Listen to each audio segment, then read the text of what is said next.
আমরা দেখতে পাচ্ছি গ্লিপটিকের ফায়ার অ্যালার্ম প্যানেল। এখানে গ্লিপটিকের লোগো দেখা যাচ্ছে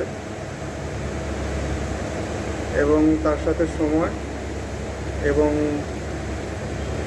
আগে কতগুলো অ্যালার্ম আছে বা ফল্ট আছে। এখন দেখতে পাচ্ছি আমরা প্যানেল নর্মাল।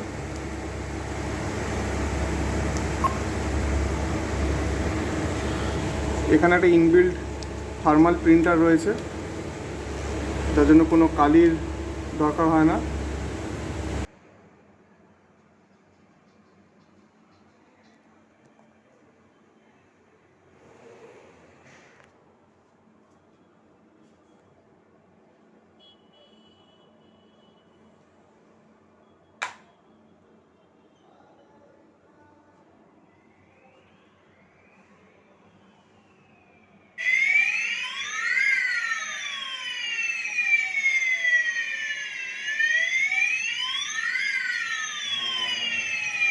আমরা দেখতে পাচ্ছি একটা অ্যালার্ম এসেছে।